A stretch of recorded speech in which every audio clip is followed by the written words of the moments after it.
Okay, so the speaker this evening, we welcome back Judy, who we've had before on Life and Times of Patrick Litchfield, definitely. And we had the Shugborough one as well, didn't we, Judy? We have, haven't we?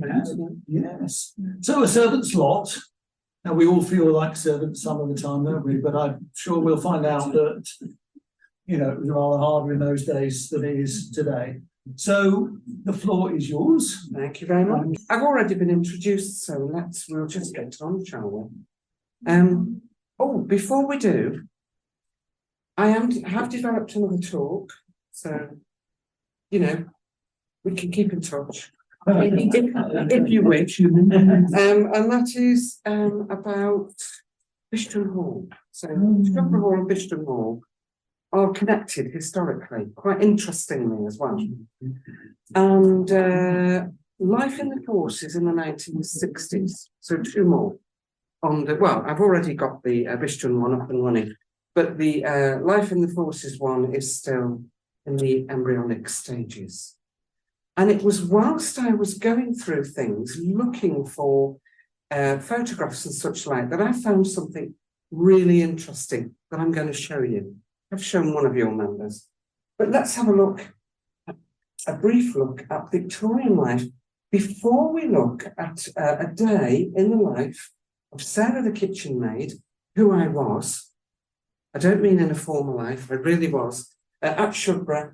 If you ever came round to Shugborough and there was somebody in the kitchen baking, what were they, lavender biscuits. Anybody go around when someone was making? That was me. So I was the only one that ever used to make lavender biscuits. So that was me.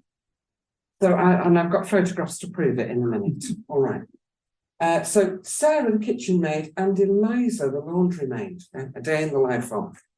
But we will have a quick look at Victorian life, because I always start off by saying or asking the question, who wants to be a Victorian servant?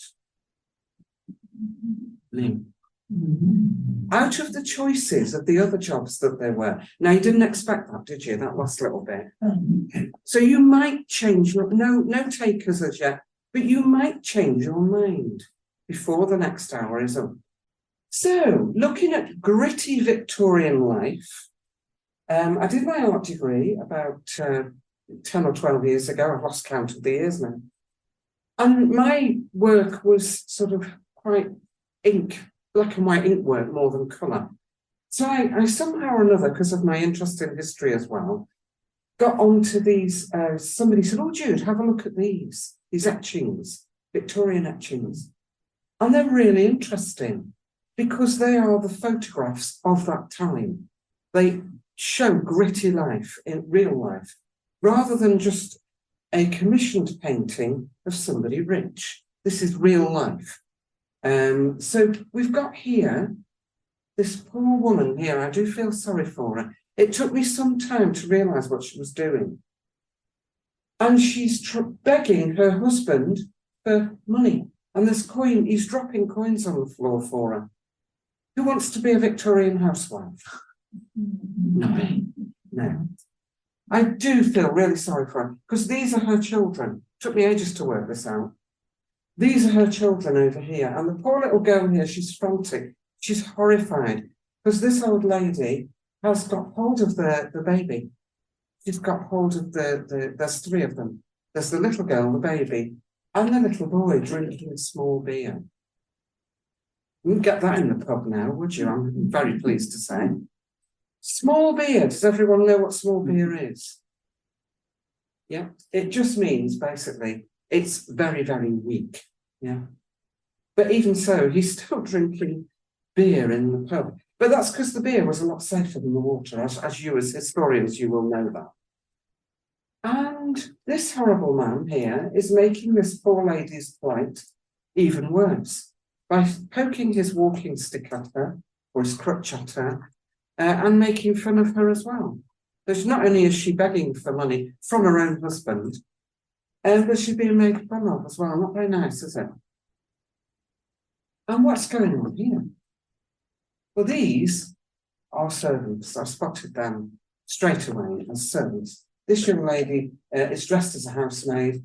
Not sure what the other lady's dressed on, but she's definitely got the cap on, the servant's cap. So I wondered, it's only my interpretation, if these two have been sent down to the pub by his lord or ladyship to get the young master to come home. Go down the pub and fetch the young master home. And he's having none of it, is he? Very smug, standing there. I'm not coming home, I'm having far too much fun. You can go back and tell them I'm not coming home yet. And what's going on here? They're just about to have a fight, aren't they? Looks to me like those two women are about to have a fight.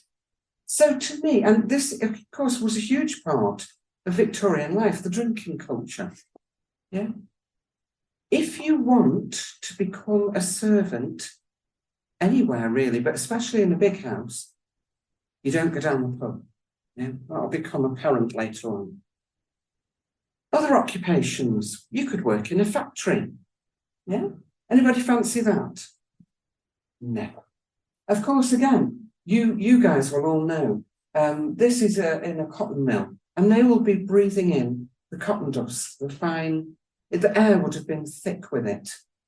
The pub etching, I think, was a non-commissioned piece of work. This, I believe, to be a commissioned piece of work. And by that, I mean, the children, this was criticised, this etching, for showing the children in too good a light. And I agree. Once you've had time to think about it, you agree. Their faces look they look quite round, don't they? A bit like mine. I mean, I've had plenty to eat. They haven't. They should be starving. Their legs don't look too bad. And there's something else that somebody spotted. I know it, but the way they're dressed is the clue. What's wrong with the way they're dressed? Can anybody spot it? Well done. Yeah, there's no way. There's one here with boots on and another one here with boots on. If you were so poor that you had to work in a factory, especially young children, it meant your parents were very, so poor that you had to be sent out to work. There's no way you could afforded boots. They're well spotted. The other clothes are about right. They're dressed correctly, i.e. pretty much in rags, aren't they? But their faces are round and two of them have got boots on. So I think the factory owner possibly commissioned this to show them up in a better light than they really did, than the conditions they really have. They don't look too dirty, do they? But they would have been filthy dirty, very thin, and they wouldn't have had boots on. But it reminds me to tell you all, they would have been lucky to see the age of 20, breathing in all the fumes and the dust and the cotton mill factory, the fine cotton floating all around in the air. So not a very nice job. What other jobs were there? The military, the good old military, yeah. We know about the King's shilling, don't we? But let's remind you, you're in the pub again. Pub keeps cropping up. You're in the pub again. And Sarge is in there recruiting. He's got the little, Sarge always had the little colours hanging down from his hat. So you knew he was recruiting. And if you were silly enough to take a drink from Sarge and he dropped it into your mug, which, if it was your regular mug, may well have had a glass bottom. So glass-bottomed mug, if you were a regular in that pub. And when when the bottoms went up, so that's probably where the expression came from, bottoms up, there's your shilling in the bottom of your mug for everyone to see. And off you're carted. Sounds great, doesn't it? A shilling a week. It was a lot of money back in those days. But what Sarge had failed to tell you, because he wouldn't have told you, was that not only would the conditions you're going to be living and working in horrendous, but your clothing allowance and your food allowance came out of your shilling. It's too late, you're already in. Tricked or what? And I always think about Lord Cardigan, you were cannon fodder as well, on top of everything else. Life, miserable, miserable life. Lord Cardigan, we know about that. The Charge of the Light Brigade, they were literally just cannon fodder.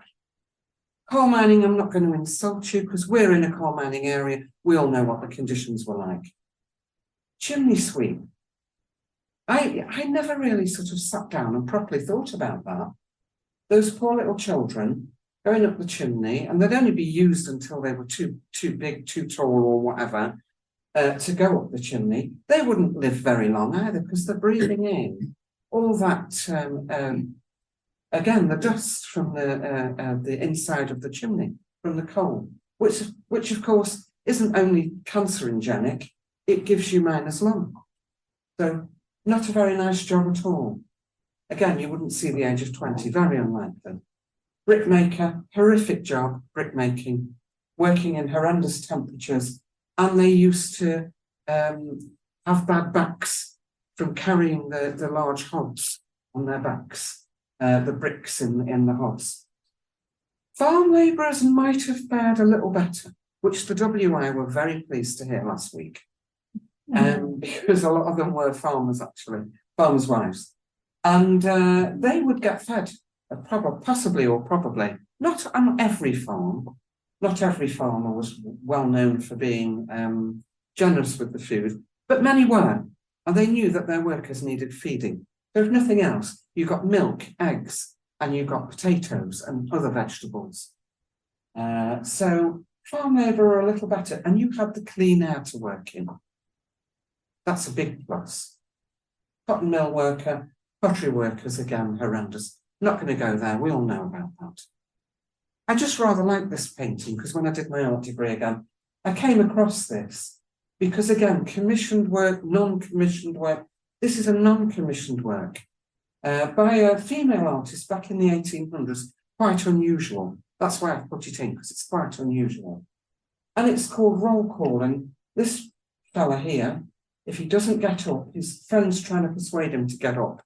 He's a goner because he's going to freeze if he hasn't already frozen. And it's about the much more miserable side, again, of being in the military. This is after the battle, and the commissioned paintings would often show somebody on a horse, in a studio, in a red coat, with a sword like that, somebody with medals on, and no blood, no gore, no battlefield. And it shows you, again, it's a bit more gritty, isn't it, this one? This was thought of as a horrendous painting, A, because it was by a woman. She was a rich woman, so she could afford to do what she wanted. She wanted to buy paints and paint, she could. And I'm glad she did. And secondly, because it was true and it was gritty and it wasn't done in a studio. So, anybody warming to being a servant yet? No takers yet. They very rarely are. Some groups do. Right. Some jobs, women were, of course, a lot more restricted than men. But your plum job, your absolute top of the tree job for a woman, especially if you were poor, like my family would have been, I've no delusions of grandeur in me. Grandma was a cook, so I know where I stand. Would be shop work. This would be your plum job. You had a clean environment. You were clean. You would have been educated because you had to read the packets. What are you selling? You can't sell salt instead of rat poison or something like that, can you? Or vice versa, which would have been worse. So you had to read the packets. So you had to be educated. You had to be able to add up your pounds, your shillings, and your pence. Which, when I think about nowadays, I was brought up, showing my age now, on pounds, shillings, and pence to a certain age. Imagine, I couldn't have them up now. I don't think I can do it now. I can do the tens, the 10 pence, a pound, and so on now. It's so much easier, isn't it? But I was brought up on pounds, shillings, and pence. And changing seemed hard at the time, but you'd have to do that, and you'd have to read the person's shopping list, because you would shop for them. You'd go around the shop and pick the things out, tally them up and put them in their basket. So teaching, oh, this is the plum I showed you earlier, didn't I, the teaching. I'm going to show you some rules for teaching next, before we move on. For a female teacher, so a woman could be a teacher, but they were very strict. She would have to abide by some very strict rules. Factory or servant, these were jobs that women could do. If you became a widow, your prospects could be very frightening indeed, especially if your husband, like they did with the mines and the farm, so farming and mining, if your husband died, you were out. Yeah. So what do you do? I don't know. My mother-in-law, who's sadly passed away a couple of years ago, used to tell me that her father died. He was a miner. He died of miner's lung, and they were up north somewhere. And unfortunately, when he died, of course, they lost the house. So the whole family, luckily for them, were able to come back to Stafford. They were one of the lucky ones. They were able to come back to Stafford. This is in the very early 1900s, not in Victorian times. So they were able to come back to Stafford, avoided the worst prospects, such as the workhouse, which was still open back in those days, and all your other prospects and they were looked after by the rest of the family, by the way, and they did quite well. They were okay. What about the alternatives? Well, my cousin went on a guided tour of London, and he told me afterwards, I said, oh, thanks very much for telling me. You've gone on a historical guided tour of London. Thanks for taking me with you. And he said, Jude, did you know how many of the street names have been changed? Mid to late Victorian times, started changing the street names. I said, no, why? Why's that? He said, because they were rude. Were they? Why were they rude? Well, think about it. Brickkiln Lane, what's down there? A brick kiln factory. School Lane, we know there's a school down there, don't we? And so on. But you think it does not too hard to think about that, is it? What if it's called Petticoat Lane? And I very stupidly looked at him and said, well, do they sell material down there? No, he said. They changed it to Petticoat Lane from something much ruder. Let's not go there. So ladies, that may have been one of your choices, to lift your petticoats and go out at night. Let's not talk about it. It's too horrible. So yeah, that could be one of your choices as a woman. Not very nice, is it? But I found this. Do forgive the poor photography, won't you? I've got it for anyone who wants to look at it afterwards. Brought it with me. Rules for teachers in 1915. So this, of course, is post-Victorian. But for anyone who can't make the writing out, they're typing out, I will read it. And this is a copy of an original. You will not marry during the terms of your contract. Just thought, as family historians, you'd find this interesting. This must have come from one of my family members, because it was in amongst all my mum's things. You are not to keep company with men. Couldn't talk to a man at all. You must be home between the hours of 8 in the evening and 6 a.m. unless attending a school function. Wow. You may not loiter. I can't help but laugh at this. You may not loiter downtown in ice cream parlours. Woe betide you if you do. You may not travel beyond the city limits without the permission of the chairman of the board. You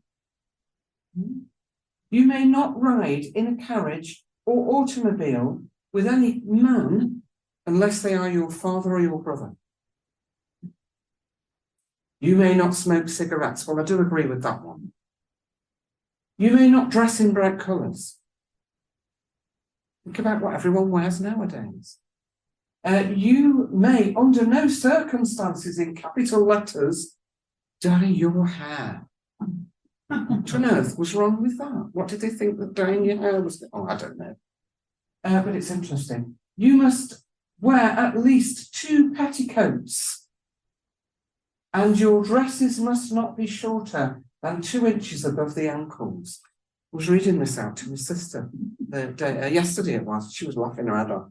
I said, I don't know where it's come from. To keep the schoolroom clean, you must sweep the floor at least once daily, scrub the floor with hot soapy water at least once a week,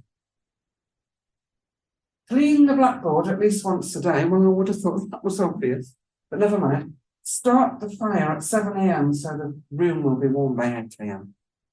You got that, everyone? Very strict, weren't they? Right, here as promised. Told you, there's me. There's no getting away from it. That's me. So, you've chosen to become a servant because you don't fancy any of the other occupations. Don't fancy this one much really either. But if you wanted to live a long life, i.e. some of the servants used to live until they were in their 70s and 80s, because they were breathing clean air and they had enough food if their employer was good. And at Shudborough they were. A lot of the big houses, it was in their interests, in the big houses, to look after their servants, because they didn't want, any gossip. They didn't want servants running around saying, oh, that Lord Litchfield is rubbish to work for. He's horrible. No, they didn't want that. They wanted you to say, well, yes, they're fair, they're okay, they're good to work for. It's a good place to work. So you got fed, you got your uniform, you were breathing in clean air. By golly, though, you had to work hard. Yeah. And you had the prospect, as I've just said, of living to a ripe old age. If you worked in a factory or down the mine or any of the other occupations I've just mentioned, you'd be lucky to see 40. 20 if you're a child, 40 if you're an adult. So we've got 2 housekeepers, one each end. Of course, you wouldn't have had 2 housekeepers. You'd have only had 1. But we all were asked to dress up in whichever uniform we wanted on our last day to have our photos taken. So some, there were there's more than 1 housekeeper, more than 1 butler. But of course, there would have only been 1 butler, 1 housekeeper. There would have been at least 2 or 3 kitchen maids. There would have been 4 still room maids who had green dresses. And here there are 2 laundry maids in blue dresses. And of course there's 2 butlers, but there would have only been 1 in reality. Anybody know why the different colours for the different rooms? Different colours, rather, for the different occupations.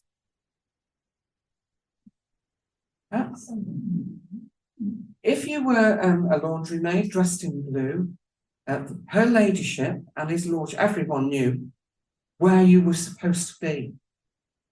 So if you were in the kitchen in a blue dress, why were you in the kitchen in a blue dress?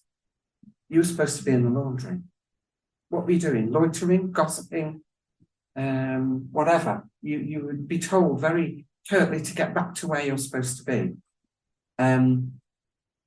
Dolls' houses, the young ladies would play with their dolls' houses. They would each have a doll's house at each place, like Shudborough Hall and other halls. The children would have a big doll's house made in the same shape as the house they lived in. And they would put their little dolls in the correct colours in the correct rooms. So her ladyship was learning, the young ones were learning that when they had their own house, they would know that a red dress meant that person was meant to be in the kitchen, and that a green dress that person was meant to be in the still room. Anybody know? Do you all know what a still room is? No. Right. I didn't either until I went to work at Shudborough. I'd heard of it, but I didn't know what it meant. The still room maids, and I don't know why they were called still room maids. There were 4 of them, if you think about it, and only 2 laundry maids. And the reason for that is they made the bread every morning for 36 servants and 13 family members. That's a lot of bread, isn't it? I wouldn't pick a fight with any of them. You imagine all that kneading. Oh, they'd have muscles on their muscles, wouldn't they? Imagine you think all of them would. So every morning, very early, they were starting to make the bread, and they'd have to make many batches of bread. I don't fancy that job at all. And then they were also responsible for the afternoon tea. So the stillroom maids made the scones, the biscuits, the cakes, the whatever was needed for the afternoon high tea for the family. So they had a job and a half. And when they weren't busy doing that, they were busy helping Sarah, the kitchen maid. Here she is. Yes. Sarah, the kitchen maid. Washing up and doing whatever else needed doing in the kitchen. So they didn't have much rest. None of the servants did though. So you've got the cook. So cook is standing next to me, and then kitchen maid and butler. So let's just have a look at who they were working for. Lord and Lady Lichfield. So we're going back to the 1870s. The time I'm talking about is set in the 1870s. And you've got the second Earl, who's MP for Lichfield, and Lady Harriet Hamilton, reputed to be the most beautiful woman in the country. And this is a really charming little drawing, which I was lucky enough to get a photograph of up in one of the bedrooms. And it was done by Landseer. So this drawing was done by Landseer. And she was the most beautiful woman in England at the time, so it was said. Probably explains why she had 13 children. She didn't lock a door, did she? And she's also the one that is said to haunt Sugar. Well, wouldn't you if you'd had 13 children? I'd do more than haunt Sugar, wouldn't you? I'd had 13 children, poor woman. But she lived until a ripe old age. I believe she was in her late 80s. And she died. So having all those children, she didn't do too badly after all that. But Landseer was said to have gone completely mad for the love of Harriet. They had to lock him up in the end. Another link to my art degree. Completely mad, he went.